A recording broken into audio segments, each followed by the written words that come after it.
Accompagnateur au bonheur présente Anthony Rives, coach de vie.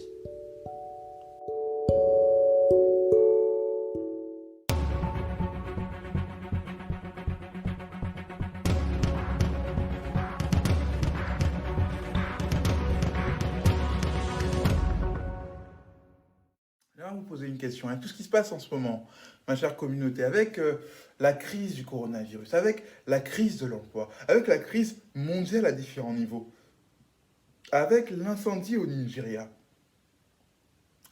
avec beaucoup de choses qui se sont déroulées dernièrement, la décapitation de ce professeur, avec tout cela, comment vous sentez-vous? Est-ce que vous êtes déboussolé? Est-ce que vous avez le mal de mer comme peut-être vous l'avez entendu dans un de mes podcasts? Est-ce que vous êtes perdu? Est-ce que ça vous paralyse, vous tétanise? Vous disiez qu'il n'y a plus aucun espoir pour vous? Peut-être que vous dites que finalement, là, il n'y a plus d'ouverture pour s'en sortir actuellement face à tout ce qui se passe. Est-ce que c'est ce que vous vous dites? Est-ce que vous vous laissez freiner par toutes ces choses? Est-ce que peut-être le terrorisme vous fait peur? Est-ce que vous vous dites c'est trop, c'est un cocktail trop intense qui vous angoisse, qui vous stresse? Vous avez peur de perdre votre travail, vous avez peur de faire un burn-out, vous avez peur de perdre votre famille, de ne pas avoir assez. Est-ce que c'est des choses qui vous stressent, qui vous angoissent, qui vous arrêtent? Est-ce que peut-être l'idée du reconfinement vous bloque? De reconfinement. Est-ce que le fait de ne pas pouvoir sortir comme vous le voulez vous fait trembler? Est-ce que c'est quelque chose qui vous impacte? Est-ce que vous avez l'impression par rapport à tout ça, d'être noyé, submergé, d'être sur le point de couler? Alors, quel conseil, je vais vous partager des petits conseils d'un spécialiste que j'apprécie, Christophe André, a donné, notamment par rapport au reconfinement et la crise actuelle. Que vous soyez entrepreneur ou particulier ou peu importe, ça n'a pas d'importance. On va essayer de vous aider à y voir plus clair dans tout ce fouillis qui n'est pas évident, c'est pas simple.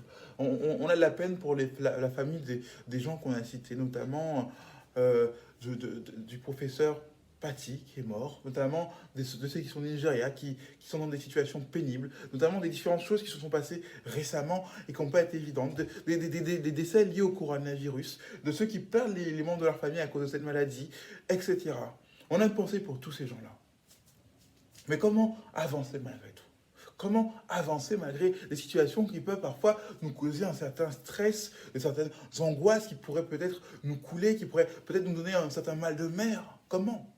Alors Christophe André nous donne des conseils simples.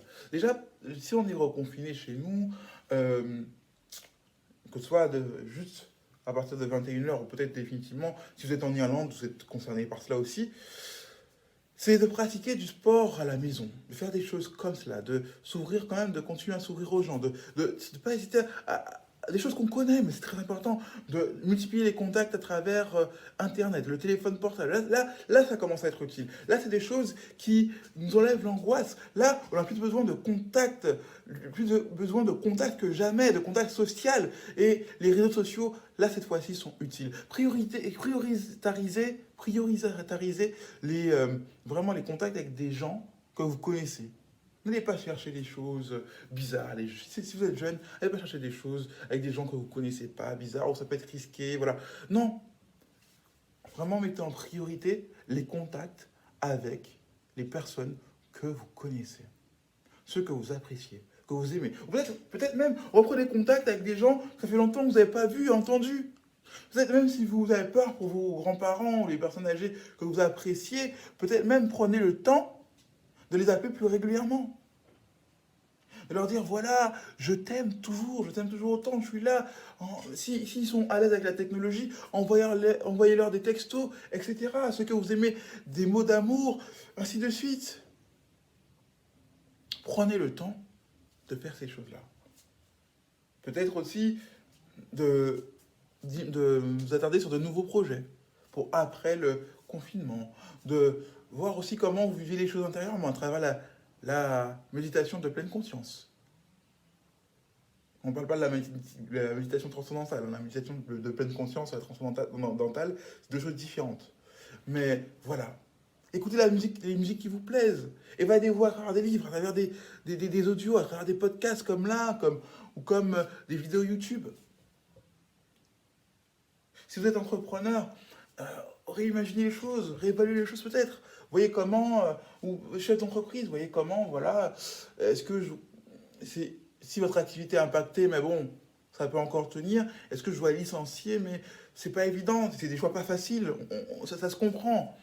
Mais des fois, vous allez peut-être vous dire, tiens, là, lui, il est très compétent, il ramène plus de chiffre d'affaires, alors que les autres, ils ont plus de mal dans ce domaine-là. Peut-être qu'il faudrait que je multiplie la formation pour les autres, afin que si lui, il décide de partir demain vers une entreprise qui est meilleure, au moins, mon entreprise va toujours tenir.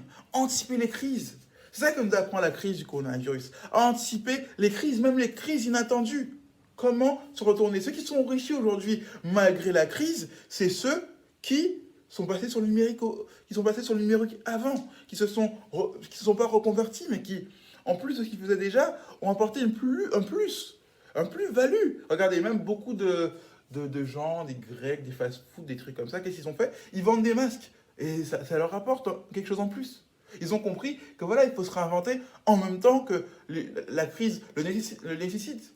Ce n'est pas un profit malsain, c'est quelque chose qui vous permet d'apporter aux autres une meilleure situation, un meilleur confort. Au contraire, sachez rebondir.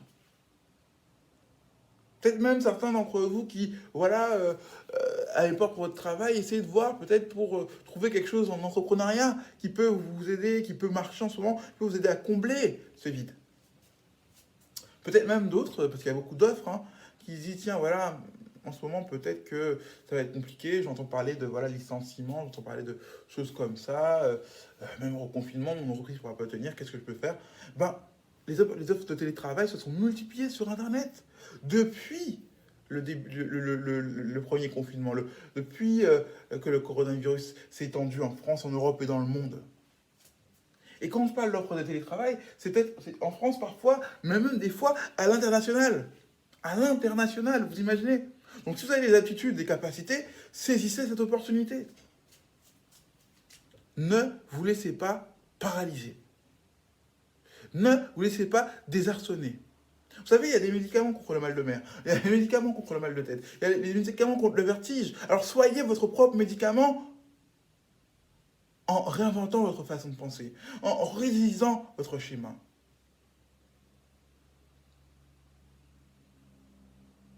Vous allez vous dire, voilà, moi, dans cette situation, tout contexte actuel, je suis de plus en plus limité. Il y a beaucoup de choses qu'on peut faire qui peuvent nous faire du bien. Prendre le temps de s'intéresser aux autres, s'attarder sur eux, vraiment les aider, ça peut beaucoup nous apporter, intérieurement.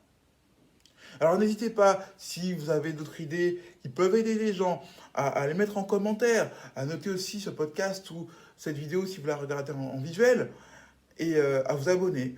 C'était Anthony Rives, coach, accompagnateur au bonheur pour vous servir.